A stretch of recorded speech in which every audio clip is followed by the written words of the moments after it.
Hey guys, welcome back to the channel and thank you so much for joining me for another video. As you can see from the title and the thumbnail, today we are talking about condo ownership. When I say condo, I mean an apartment style condominium. I have been a condo owner for the past 4 years. I purchased my unit back in 2021 and I paid $200,000 for it. It is a 2-bedroom apartment, just under 1,000 square feet. And I've done a full walking tour. If you wanted to go and check out what it actually looks like, I'll link the video above and down below. And we're gonna get into a few different points. We're gonna talk about the good things about condo ownership. We're gonna talk about the bad things and everything in between. So let's go ahead and jump right in. The good things about owning a condo, for me, number one is the location.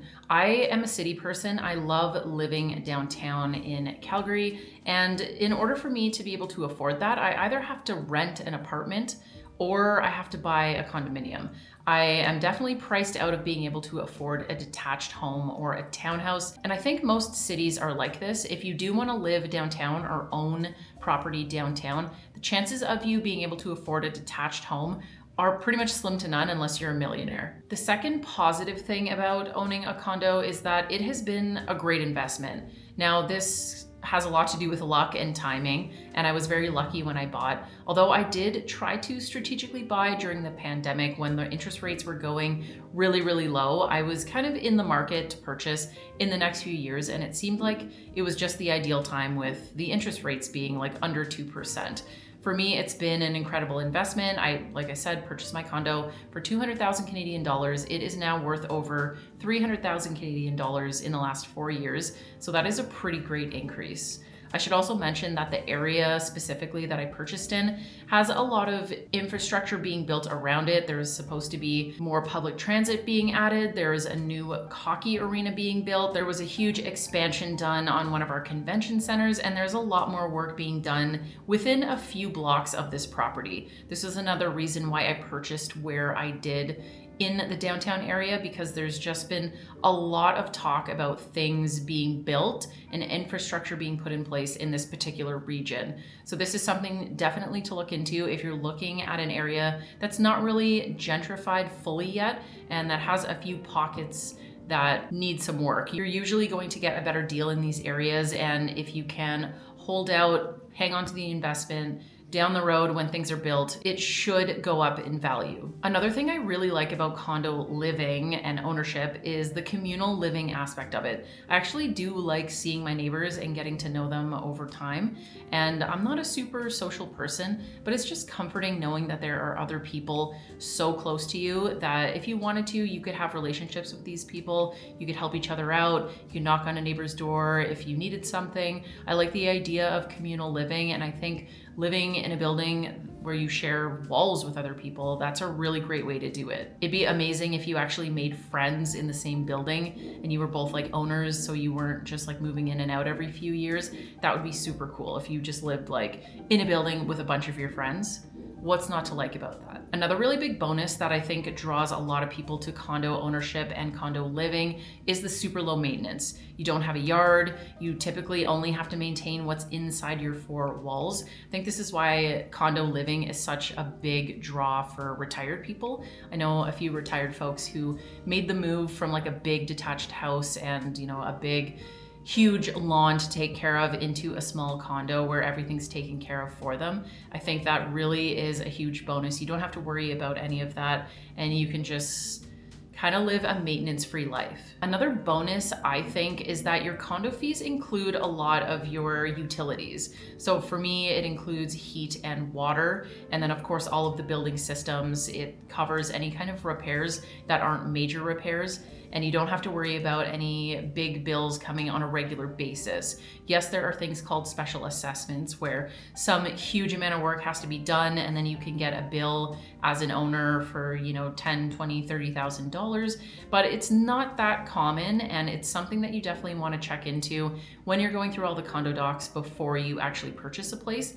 Go through those and make sure there isn't any really big projects coming up or special assessments that are being like scheduled. Another bonus to condo ownership, in my opinion, is that it's easier to rent out than a detached home. Now, I don't know this for sure. I don't know if this is true or not. I've never owned a detached home. I've rented my condo out over the last 2 years, and it took, I think, 3 days on the market when it wasn't necessarily a landlord's market, I guess, at the time, but I was able to rent it out quite quickly. And I think that's because of the location mainly. When you own a property downtown, there's just a little bit more demand than owning like a detached home in the suburbs. And again, I don't know if that's fully true or not. It's just the impression that I get. And it's also easier to rent out because you don't need to take care of a whole lot. Like I mentioned before, there's no real maintenance. You just have to maintain what's within the four walls. So your tenants need to get like tenants insurance, but you don't have to worry about like the hot water not working, the heat not working, or any kind of like roof situation, because that's all covered by the condo board. So you're gonna have a few less issues. If you have internal appliances in your unit, that's kind of all you have to worry about, unless your tenants are doing like damage or something. But I feel like it's a lower risk when it comes to actually renting it out. And it's a bit easier to get it on the market and to get it filled quicker. And the last point I wanted to make on the good list here is that it's just a little more accessible to get into the condo market than it is to get into a detached home. For a lot of families who are lower income, buying a condo is kind of the only option, especially if you want to be in the city center, which is typically where you're going to find the majority of these units. So it's nice that you do have an accessible option, and it's not for everybody. Absolutely, that is true. But I do think it can be a stepping stone. If you want to live in a condo for a few years, maybe keep it as an investment property and then sell it later on and buy something bigger, buy a detached home once you get to that point in your life. I think it's a great investment, and I would definitely buy again, given the choice. So now let's talk about the bad sides to condo ownership. The number one thing for me over the past 4 years has been security. The security in the building I own, it's just not that great. There's not a lot of structures in place that prevent people from coming onto the private property that we have and doing damage, which increases our condo fees over the years because we have to pay to get certain things fixed. So that has been a really big downside. Of course, not every building is like this. This is absolutely something you can check out before you buy and make sure, you ask the questions. How are these areas secured? What's the possibility that someone could break in? Has there been a lot of damage being done? Just asking those questions will help you make that decision. Another bad point is renovations. So if you don't know this, if you're in a condominium, you have to get approval to do any kind of renovation. Now, it doesn't include cosmetic things like painting a wall or maybe even changing out some of the appliances if it's like for like. But if you're gonna be doing something like changing the flooring or knocking a wall down or doing a kitchen renovation or a bathroom renovation, you pretty much always have to get approval for this because it is touching some of the building systems, the building's plumbing and electrical, and they just want to make sure that you're doing everything properly and to code. I definitely see why they do this because people have a tendency to just start ripping things apart, maybe trying to DIY it and do it themselves and then causing damage to the building. Flooring seems like it's something that you should be able to do on your own. It's not really a big deal, but there's so much soundproofing that needs to be done so you're not disturbing the neighbors below you that I kind of get it. It still is a downside for me though. The next item on this list is bad neighbors. And yes, you can definitely have bad neighbors in a detached home, but being in a condo, you're so close. Like I said, you're sharing walls with these people, you're sharing a floor or a ceiling. And if you're getting someone who's really, really noisy or just straight up disrespectful, that can be a really big problem. I do think it is a little bit easier to deal with a bad neighbor when you're in a condominium or an apartment because it's more likely that they might move out. Typically it's renters, I feel like, that are super obnoxious, where owners not as much. That's another thing when you buy a condo, you should be looking at how many people in the building are owners versus renters. And the more owners, the better, because owners typically care a little bit more about their community, the building they're in, and the property. Another downside to condo ownership is the condo board. And I have been on my condo board for 2 years. I haven't been on it for the last 2 years, only because I haven't been in the country and just haven't really had the time to deal with it. It's very, very time consuming. But the reason that I put this on my downside list is because sometimes you get certain people on the board who just butt heads. There's a lot of arguments going on, there's a lot of back and forth, and it can consume your life if you're not careful. You're constantly getting emails, you're constantly seeing what's going on in and around the building.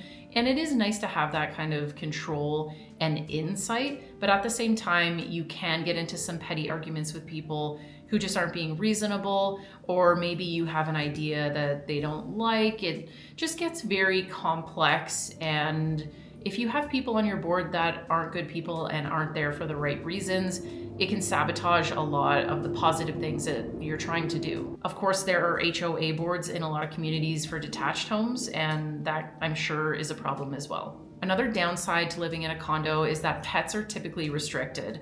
A lot of condos in my city in Calgary don't allow dogs at all, even if you're an owner. So this is something you absolutely have to check if you want to have a pet at some point, or if you already do. Some condo boards will not let you have a dog over a certain size and weight. A lot of boards will allow you to have an animal like a cat, but a lot of them also don't allow any kind of different animals like snakes or reptiles or anything like that. So if that's something that's important to you, this could be a big downside, because a lot of condos do restrict this. Another downside to living in a condo, which kind of plays off the positive thing that I said, was that you don't have a yard. You don't have a garage. You don't have anything that you need to maintain outside of just your living space. I think this is a downside for some people because, yeah, if you have a pet, for instance, you want to have like a nice little yard for your dog to go out and play in. If you live in a super cold area like I do, having a garage that's heated, even if it's not heated, just having a covered garage is amazing in the winter. And this is just not something you can really get in a condo. You can get parkades and covered parking and heated parking in a lot of condominiums, but I guess specifically it's more having it right off your house where you can just pop right into your garage, right into your car, maybe like auto start your car before you get into it. There's a lot of privilege going on with that, but it is a downside for a lot of people. I think the yard for me is the biggest downside. I think it'd be amazing to have a garden. I have had gardens on my patio because it is like open air and it gets quite a bit of sun, but it's just not quite the same. It'd be amazing to actually have a garden in the ground, like in my backyard. The last downside I wanted to talk about is that the condo board can actually limit you on how you rent out your unit. So like I mentioned, I have been renting out my unit for the last 2 years, just to long-term tenants. They're on 12-month leases over the last 2 years, like 12 months and then 12 months. But originally I wanted to work with a company that would be renting it out on Airbnb. And it turns out that a lot of condos restrict this. So if you think you're going to buy a condominium and then be able to go in and have it outfitted for Airbnb, definitely go through the condo documents, because a lot of condominiums right now are banning this and not allowing you to do this. Basically, if your condo docs say that you're not allowed to like run a business out of your condo, that means that Airbnb and other room sharing platforms are going to fall under this. So if it's something that is important to you and you're looking at it as an investment property where you want to rent it out, this might be a really big downside. There are laws in place that will not allow a condo board to restrict you from renting it out to someone who's going to sign a lease, even if that's shorter term. You could do like month-to-month leases, and I don't think they can restrict you on that. But specifically having it on a website like Airbnb, they can definitely come after you for that, so keep it in mind. My overall thoughts on this are that a condo can be a great investment for certain people. It has been an amazing investment for me personally. I'm so glad I bought when I did, and a lot of luck played into that, like I mentioned. But strategically, where I purchased and what's being done in that area, I'm already seeing a lot of that infrastructure being built, so that's super exciting. I love city living. I think I will probably always live in a city. So thinking about being able to afford like a detached home in the same area I'm in, it's just really never going to be possible. So I think it's a great way to get into the real estate market. And it's also a great way to live close to other people. If you have friends that live in the same area as you, even in the same building, like I mentioned, it's just a great way to have that communal kind of shared space. If your building has amenities like a gym or a pool or a sauna or some kind of like rooftop garden thing going on, my friend's building has that. That is another amazing thing that you could have in a shared space with other people and be able to make friends. It's also amazing to be able to walk everywhere. And that's one of the biggest things with location and being able to afford to own a property in a downtown city center and have access to things like public transit and shopping and bars, restaurants, you name it. When you live in the city center, there's just so much going on, so much to do. It's been just the perfect solution for me. I wanted to own property, and this was the easiest way for me to do it on my own. But it isn't for everyone, and there's a lot of downsides downsides as well. So I hope watching this video has helped you make some kind of decision or has given you some kind of insight into condo ownership. If you have any questions or want to know more, just leave me a comment down below. And otherwise, I will see you guys in the next video. Bye.